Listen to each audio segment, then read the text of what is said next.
Hey guys, Miss Moran again. This time I'm going to go over our comprehension skill of the week. So let's share my screen with you guys so you can see what I'm looking at. And again, I'm looking at our Reading Street book that we would usually use in class to go over our comprehension skill.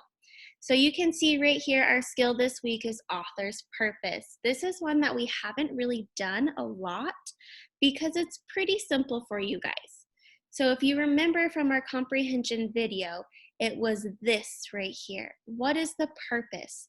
To persuade, to inform, to entertain, or to express, okay?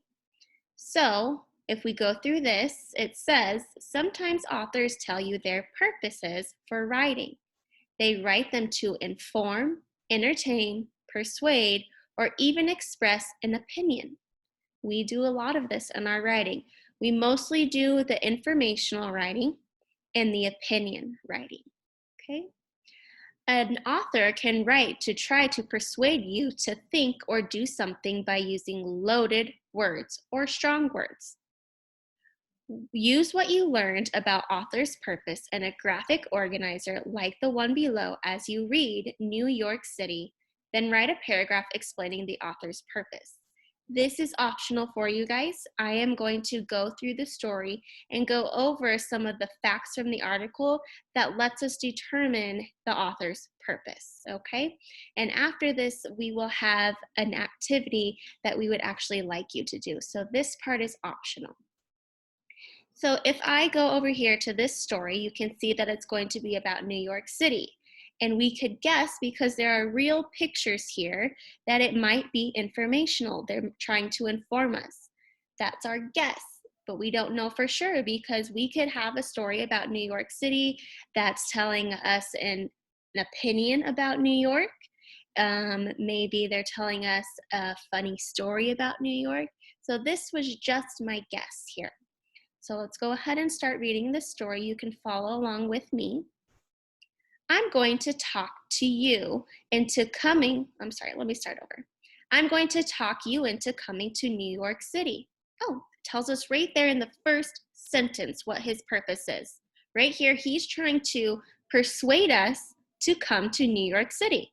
Sometimes the author will say it right there, plain as can be. It might be down here. In this case, it was the first sentence. And sometimes they won't even say it at all, and you have to come up with his purpose. So we know that this author's purpose is to persuade us to come to New York City. Let's go ahead and finish reading to see if we are correct. It never hurts to double check. So it's a terrific place to visit. There are many things to see and do. New York City is the largest city in the United States. So in this one, persuasion, they're not really going to give us facts. They're going to give us a lot of opinion as to why they think we should go there. So this author thinks that we should go there because it's a terrific place to visit. There are many things to do, and it's one of the largest cities in the United States. If we continue, in New York City, you can visit the Empire State Building. This grand building opened in 1931. It is 102 stories tall. For many years, it was the tallest building in the world. So there's another thing he's trying to convince us. You should come here because it has this really cool building, okay? The Statue of Liberty is a breathtaking place. This statue stands on Bedloe Island in New York Harbor. The Statue of Liberty rises to more than 300 feet. People come from all over the world to see this famous place. Okay, there's another argument. You have to go to New York because it has the Statue of Liberty. Last paragraph. If you enjoy great plays and musical events, Broadway, a street in the center of New York City, has it all. It is the most famous theater district in the country. You will enjoy your visit and have a wonderful time when you come to New York. So another thing, you should come to New York because there's Broadway there and it has all kinds of plays and it's a famous theater. Okay, so if we look here, we could use all of those persuasion sentences to fill in our graphic organizer. He says that we have to come because it has the Empire State Building, there's a famous museum there, there's a lot of things to do and see. So we know the author's purpose, he is trying to persuade us to come to New York. Okay, so that is the skill for this week. And then here is your activity. So go ahead, you can pause the video and grab a piece of paper and a pencil.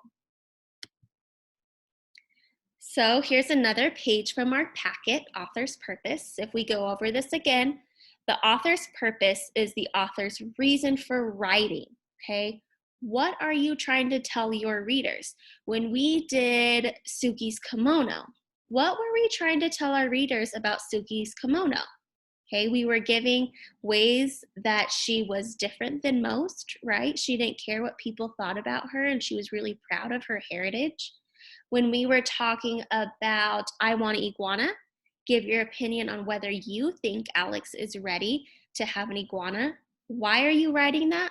Your reason is because you are trying to give your opinion about why you think he was ready to have an iguana, okay? So it's basically like, what job do you have? Your job was to tell your readers why you thought he was ready to have an iguana, okay? So an author usually writes to inform, to persuade, to entertain, or to express an opinion.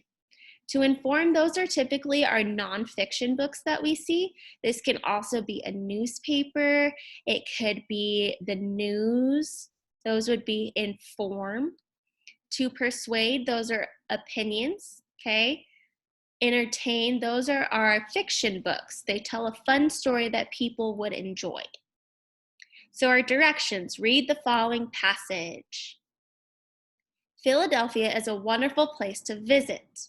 Okay, we could kind of guess here that it's similar to the story we just read about New York, but let's keep reading to see. It is a beautiful city with lots of history. The Declaration of Independence and the U.S. Constitution were signed in Philadelphia.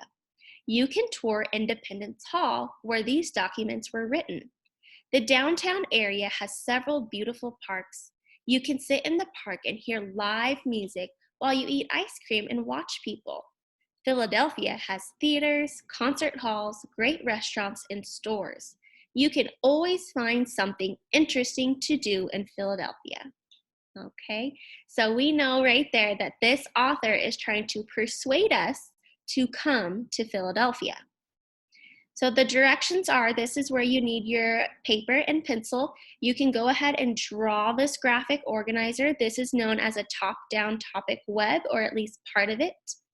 So it says, fill in the graphic organizer to tell the author's purpose and support your response. We always, always, always support our writing. Those are our details, our explanations, our facts, okay? Then answer the question. Okay, so author's purpose, they gave it to us, but we were smart and we already knew. This purpose is to persuade readers to go to Philadelphia, right? And then you come up with facts from the article as to why this author is trying to persuade you to come to Philadelphia. So you go ahead and fill that in on your own, okay? And you can pause if you need to, or you can just keep listening, and then when I'm done, you can do the whole thing. The next part of this is, do you think the author accomplished his or her purpose? Why or why not? So right here it says think. We know that's opinion. Opinion and think, they're synonyms. They mean the same thing. So in my opinion, I think the author did accomplish the purpose of persuasion, or in my opinion, I think the author did not accomplish his purpose of persuasion. And then you would give a detail why or why not. All right, kiddos. So that is our comprehension skill for the week, author's purpose. If you have any questions, please just reach out. We are here for you.